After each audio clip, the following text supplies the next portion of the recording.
Life during the Middle Ages, from the 5th through the 15th century, was incredibly difficult, and I can't imagine how people managed to get through it. Long before anyone discovered penicillin, most people simply accepted that death would probably come much sooner than they hoped. By the 10th and 11th centuries, right around the middle of the medieval era, I can see that society was starting to change at a much faster pace. Across Europe and throughout the Near East, birth rates were climbing and populations were growing larger every year. It wasn't just people moving from one country to another either. More and more families were leaving the countryside behind and settling in growing towns. Those towns eventually expanded into crowded cities, bringing with them serious problems like overcrowding, widespread poverty, and overwhelming filth. This wasn't a problem that only affected one group of people. It was a terrible reality that reached every corner of medieval society, whether someone was rich or poor. Cities, towns, and even quiet rural villages were unbelievably dirty. Basic hygiene and anything resembling public health simply didn't exist, and it would be many centuries before people even understood bacteria or discovered antibiotics. Most homes had floors covered with white clay and layers of rushes that were only replaced once in a while. Even then, the bottom layer was usually left sitting there for years without being touched. Hidden underneath were layers of spit, vomit, human and dog urine, spilled ale, and rotting scraps of meat and fish that had built up over time. Things outside the house weren't much cleaner either. The streets served as open sewers where people dumped human waste, garbage, and even dead animals. Rivers became polluted with all kinds of filth, poisoning the very water people depended on. Rats and mice, which carried dangerous diseases, flourished in these conditions, creating the perfect environment for harmful bacteria to multiply. Once an infection appeared, it spread rapidly because there were no vaccines, no effective treatments, and no real way to stop it. People living in medieval England had almost no protection against the suffering these diseases brought. There were no reliable cures, no medicine that truly worked, and no real defenses against the misery illness could cause. Disease became humanity's greatest enemy because escaping it was nearly impossible. So, let's step back through history together and explore some of the deadliest diseases a person could catch during the Middle Ages. One disease that never seemed to disappear during the Middle Ages was St. Anthony's fire. I know it today as ergotism, a sickness caused by eating rye grain that had been contaminated with a toxic fungus, leading to what we now call ergot poisoning. The disease got its name from St. Anthony, a Benedictine monk who became known for caring for and helping those who suffered from it. The word fire came from the intense burning pain that victims felt in their hands and feet, a sensation they described as if their bodies were on fire. The illness was caused by a mold that grew on damp rye grain, and it could strike in two different ways. The chronic form usually led to gangrene, while the acute form caused violent convulsions and other severe neurological problems. People who became sick often suffered from painful muscle cramps, sleepless nights, nausea, extreme agitation, and open sores. As the disease progressed, blood flow to the hands and feet became restricted, creating an unbearable burning sensation. Eventually, gangrene would set in, and victims could lose first their fingers and toes, followed by their hands and feet as the damaged tissue died away.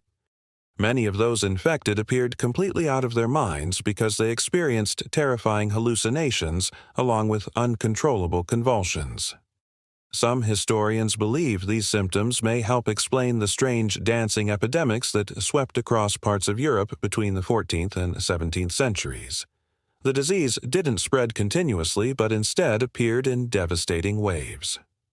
In 994 A.D., one particularly deadly outbreak in France is believed to have killed somewhere between 20,000 and 40,000 people across the country. Since the Church taught that sickness was often the result of sin, many people saw the horrifying symptoms of ergotism as evidence that a person was being pulled toward the gates of hell. When rye grain was stored improperly, it could become damp and allow the dangerous fungus to grow.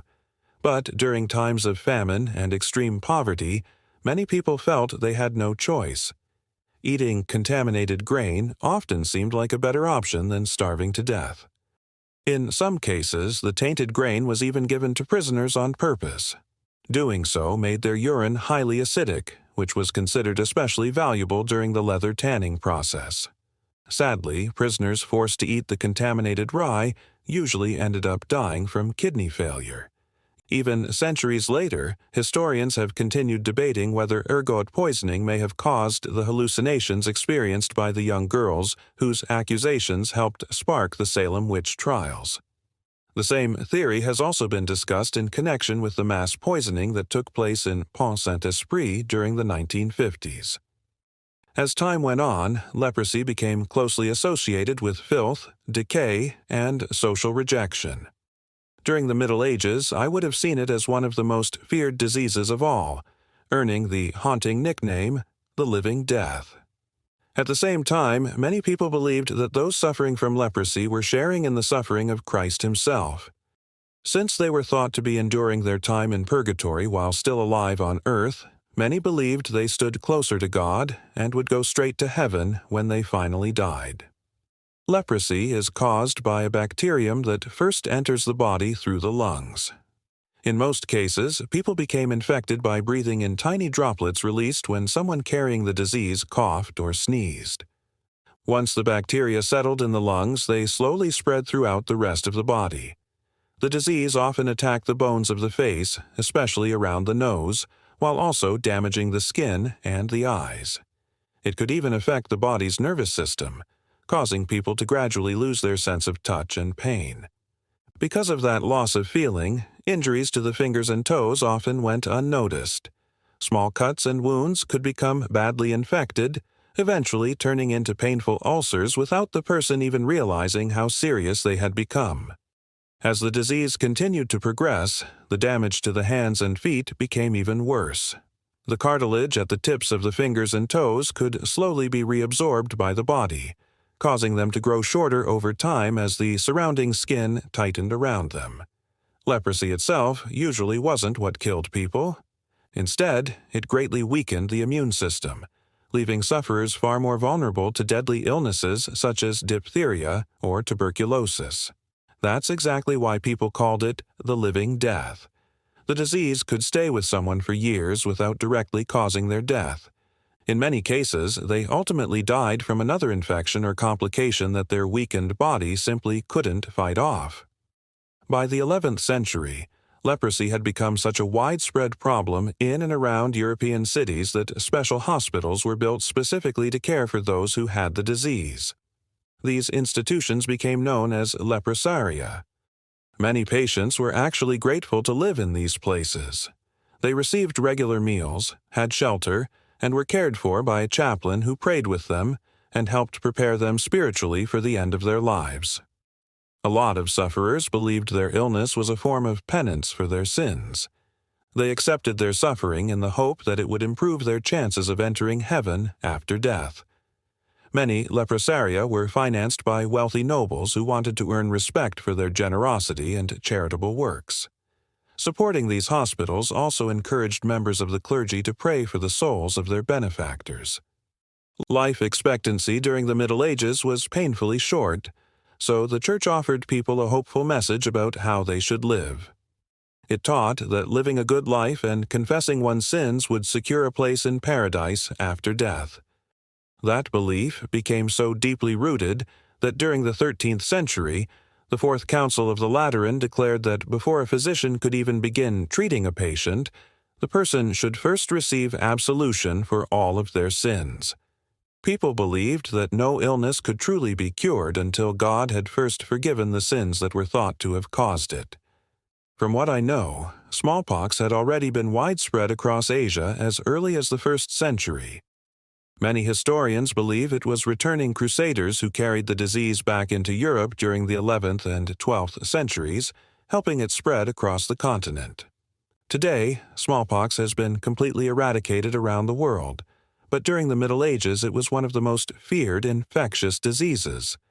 Even though it wasn't as deadly as some other medieval illnesses, it was still devastating. Around 30% of those infected died, and the death rate among infants was even higher. The illness usually began with severe vomiting and a high fever. Soon afterward, painful ulcers appeared inside the mouth, followed by a rash that spread across the body. Over the next several days, the rash developed into fluid-filled blisters. Eventually, those blisters dried up and fell away, leaving permanent scars behind. Some survivors were also left blind. People gave smallpox several frightening names, including the speckled monster and the red plague. The name smallpox was later adopted to distinguish it from the sexually transmitted disease syphilis, which became known as the Great Pox. Some historians believe syphilis was brought to Europe from the New World after Christopher Columbus returned from his voyages. The first well-documented outbreak took place during the Siege of Naples in 1493, although the disease may have existed even earlier. During the fighting at Naples, French soldiers were the first to show symptoms, so Italians began calling it the French disease. Those infected developed painful greenish pustules that covered much of their bodies, stretching from their heads down toward their knees. As the disease advanced, the flesh on their faces could begin to deteriorate. Urinating became so agonizing that, in some cases, a metal rod was inserted through the urethra into the bladder in an attempt to provide relief. Eventually, many victims lost their sanity, and death often followed within a matter of months. Syphilis spread rapidly and eventually became a major epidemic that is believed to have claimed as many as 5 million lives. Interestingly, after about 50 years, the disease became much less aggressive. Because its symptoms were no longer as obvious, infected people were harder to identify, allowing it to spread even more easily. During the Middle Ages, most sick people were cared for by their own families until they either recovered or passed away.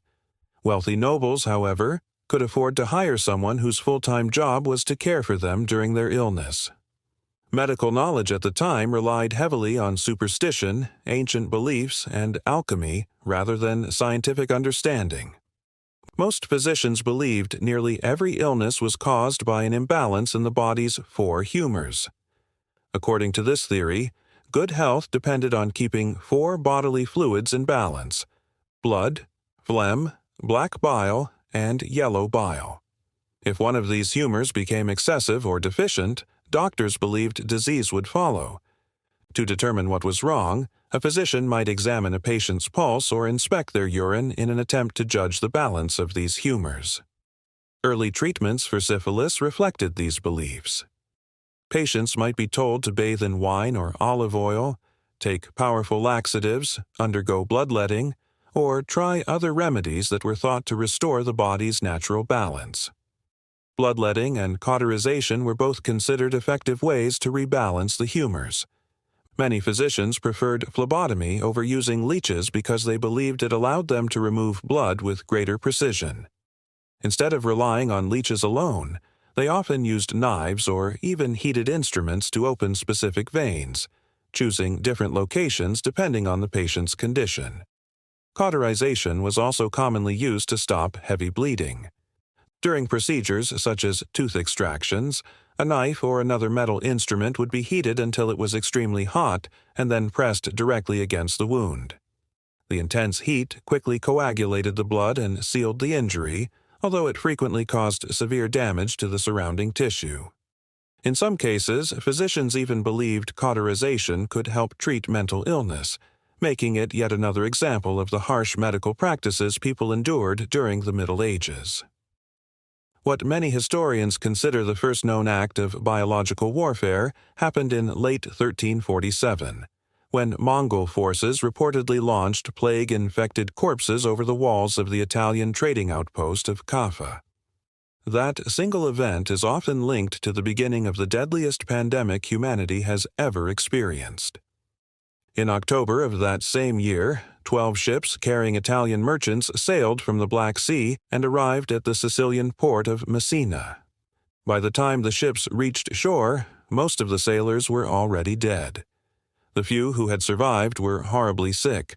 their bodies covered with dark, swollen boils that leaked blood and pus.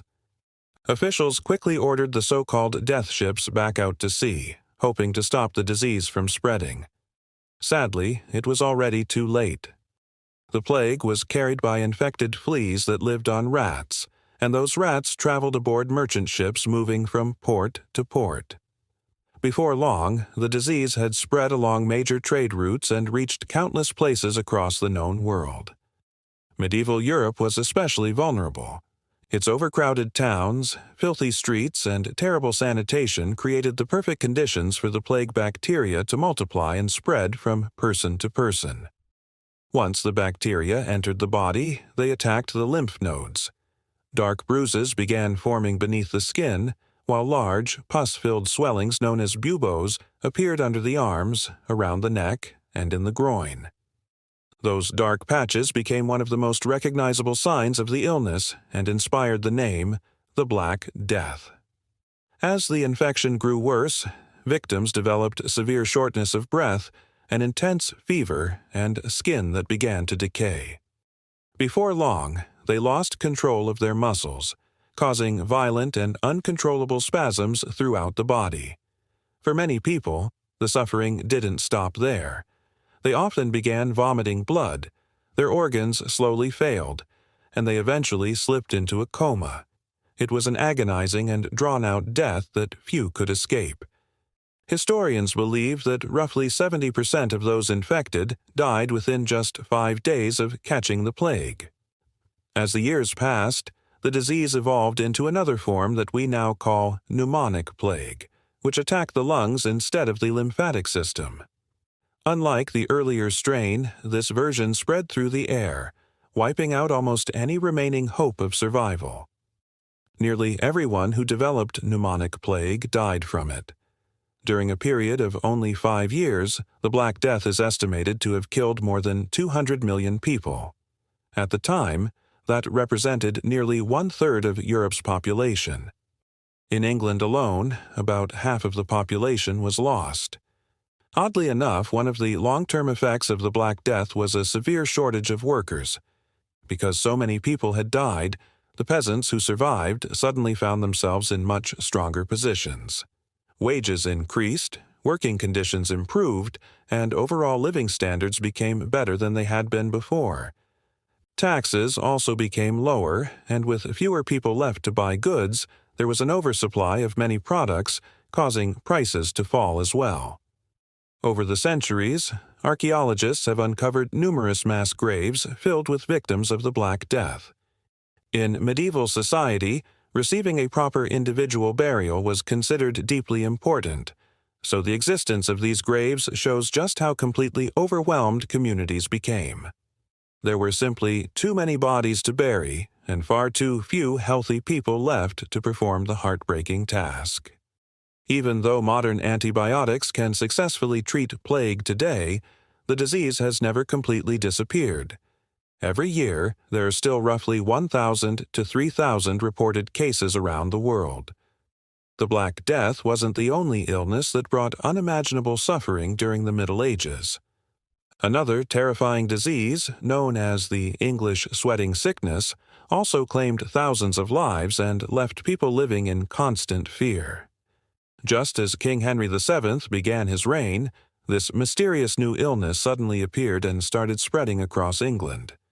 Some historians believe it may have arrived from France with Henry Tudor's invading army, although there are no records showing that his soldiers or the mercenaries fighting alongside them actually became sick.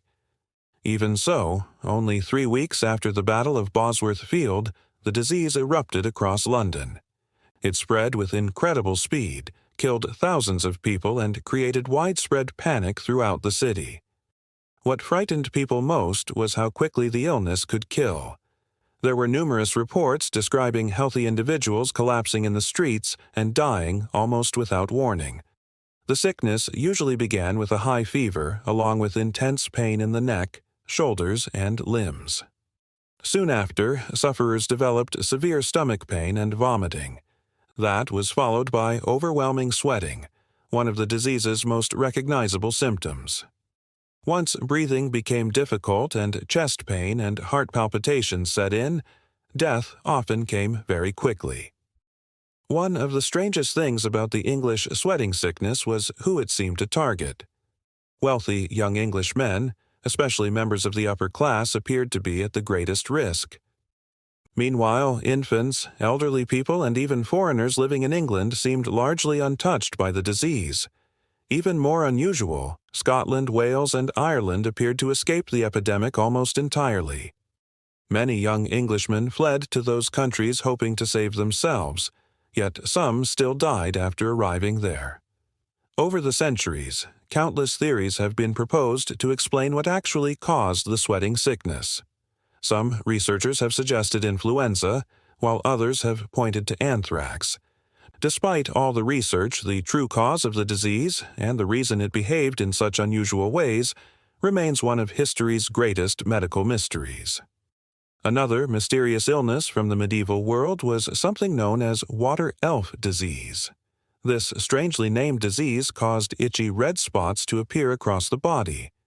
People also suffered from fever, blackened fingernails, overwhelming fatigue, and constantly watery eyes. At the time, many believed the illness had nothing to do with nature or infection. Instead, they blamed witchcraft, believing the disease had been caused either by a magical curse or by the stab of a witch. During the 10th century, one recommended treatment involved gathering 13 different herbs, placing them inside a container, and setting that vessel beneath an altar.